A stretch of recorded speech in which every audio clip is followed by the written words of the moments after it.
यानी अभी हम 14 दिसंबर तक बुखारी साहब ये भूल जाएं कि इलेक्शन की कोई एक डेट हमें मिल सकती है जब तक के शेड्यूल जारी नहीं होता। आपकी ऑब्जर्वेशन लार्जली ठीक है, क्योंकि इलेक्शन के साथ बहुत सारी चीज़ें जुड़ी हुई हैं। अगर आपको याद हो कि जो पीटीआई के चीफ थे उनकी ये ख्वाहिश थी कि मैं इलेक्शन जो है वो टाइम से होने चाहिए, और अगर हमें 2/3 मेजोरिटी ना मिली तो मैं दोबारा इलेक्शन में जाऊंगा। याद है आपको ये जुमला? इसका मतलब ये था कि अगर वो प्राइम मिनिस्टर रहते, अगर चीफ जस्टिस यही होते तो ये मुमकिन था। अच्छा। कि आप इलेक्शन को किसी भी प्रिटेक्स्ट पर, चाहे वो धांधली ज़्यादा था, चाहे वो प्रॉपरली नहीं कंडक्ट किया गया था, नल एंड वाइड करार देते और नए इलेक्शन का ऐलान कर देते। ये तो नहीं हो सकता, क्योंकि चीफ जस्टिस साहब को तो घर जाना है। दूसरी बात कि सबसे बड़ी स्टेक होल्डर पार्टी जो है पाकिस्तान मुस्लिम लीग नून, उसके लीडर ने वापस आना है। उनकी वापसी भी इलेक्शन से भी जुड़ी हुई है और चीफ जस्टिस के घर जाने से भी जुड़ी हुई है। वो तो मियां शहबाज शरीफ साहब ने आज कह दिया ना कि वो अगले महीने आ रहे हैं, कानून का सामना भी कर रहे हैं। तो ये इलेक्शन कमीशन की डेट के हवाले से बहुत सारी चीजें जो है ना इंटरमिंगल हुई हुई हैं। एक तो इसकी वजाहत जरूरी थी। दूसरी बात ये कि जी 2 घंटे की जो मुलाकात हुई है ना, कुछ कहते हैं कल हुई है, कुछ का ख्याल है कि वो आज हुई है, वो जब भी हुई है, उसमें मेरे ख्याल से चीफ जस्टिस साहब ने एक मरतबा फिर, ये मेरी एजम्पशन है, मेरे पास कोई खबर नहीं है, मेरे पास कोई बराह रास्त सोर्स नहीं है, उन्होंने कोशिश की गई होगी की होगी चीफ जस्टिस साहब ने कि जो राजा सिकंदर साहब हैं उनको कन्विंस किया जाए कि आप आइन के मुताबिक 90 दिन में इलेक्शन करा दें।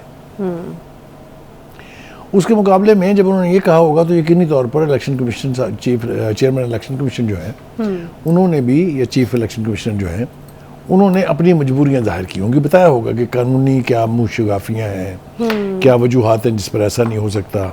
काउंसिल ऑफ कॉमन इंटरेस्ट ने तय कर दिया है कि मरदमशुमारी कंफर्म कर दी है, हमारे पास भेज दिया, अब हमने उसके ऊपर हल्का बंदियाँ करानी ही करानी है, और उसके लिए हमें 4 महीने का अरसा चाहिए। लिहाजा उन्होंने डेट भी दे दी है कि 14 दिसंबर को हम हल्का बंदियों का ऐलान करेंगे, उसके बाद 90 दिन गिने आप तो मार्च में गए इलेक्शन। तो बात वहीं आ जाती है, बात फिर वहीं आ जाती है। एक बात तो ये, दूसरी बात यह है कि 90 दिनों में इलेक्शन कराना मुमकिन नहीं है, ये कैटेगोरिक बयान आ गया है चीफ इलेक्शन कमिश्नर का। नहीं हो सकते जी, ठीक है। दूसरी बात यह है कि जो सूबों में निगरान सेटअप हैं, 2 में तो पहले से मौजूद हैं, 2 में बनने हैं। बलूचिस्तान में, वहाँ भी अभी तक फैसला नहीं हुआ है कि वजीर आला कौन होगा, और मामला इलेक्शन कमीशन को चला गया है, पार्लियामेंट्री पार्टी भी तय नहीं कर पाई, ठीक है। वहाँ वही रिपीट होगा जो पंजाब में हुआ था, लेकिन लकीली सिंध वालों ने ये मामला हल कर लिया और वहाँ पर आज हलफ उठा लिया है नए वजीर आला जो हैं जस्टिस बाकर नकवी। बहुत ढंग के आदमी हैं, बहुत नस्तलीक आदमी हैं, उर्दू स्पीकिंग हैं, लेकिन फैसले करने में बहुत क्लैरिटी है उनके यहाँ भी। 2-3 अहम बातें उनके बारे में मैं अर्ज करता चलूँ साथ साथ। एक तो ये कि वो जो फैसला हुआ था फैज़ाबाद धरने का, जो काजी फायज़ साहब ने कहा था, उस बेंच में ये भी शामिल थे।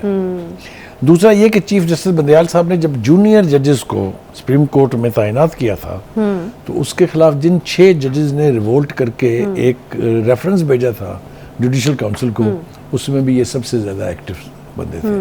तो चूंकि वो कानून के बंदे हैं, चूंकि वो मेरिट से हटते नहीं हैं, ना ही किसी को हटने देते हैं, तो हम तवक्को करते हैं कि वो सिंध के इलेक्शन तक आसान तरीके से चलाएंगे।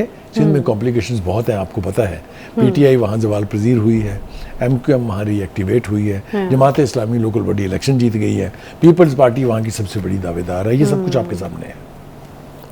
इन दैट कॉन्टेक्स्ट ये जो जस्टिस बाकर साहब हैं, ये एक बहुत अच्छा फैसला है मेरे ख्याल से, और सिंध के मामलाजात को बहुत बेहतर तौर पर चलाया जाए। अच्छा बुखारी साहब, ये जो इंतखाब की डेट का मामला है, जिसमें ज़रा ये भी बताते हैं कि चीफ जस्टिस ने इलेक्शन के इनेकाद में आइन की शिकों पर अमल दरामद पर जोर दिया, ये मामला अब इलेक्शन कमीशन ने कह दिया अब इसके ऊपर बात नहीं होगी, हल हो गया, 90 दिन में नहीं हो सकते इन एनी केस, या फिर इसके ऊपर दोबारा से हम देखेंगे कि कोई दरखास्तें आ रही हैं, या फिर इस तरह का एक कानूनी सिलसिला जो शुरू हो जाता है कि भी वहाँ से दरखास्त आ गई, यहाँ से आ गई कि आइन की खिलाफ वर्जी हो रही है, इस तरह की चीज़ें आपको लगता है कि मजीद होंगी या ख़त्म होंगी बात? मेरे ख्याल से चीफ इलेक्शन कमिश्नर के इस कैटेगोरिक ऐलान के बाद और ख़ास तौर से चीफ जस्टिस से मुलाकात के बाद इस ऐलान उन्होंने किया है हल्का बंदियों के हवाले से, मेरा नहीं ख्याल कि अब मजीद पटिशनों को एंटरटेन करने का कोई वक्त रह गया है, क्योंकि शुएब शाहीन साहब उन्होंने पटिशन दायर करने का इंदिया दिया था, अभी तक मुझे इल्म में नहीं है कि वो दायर कर दिए उन्होंने कि नहीं,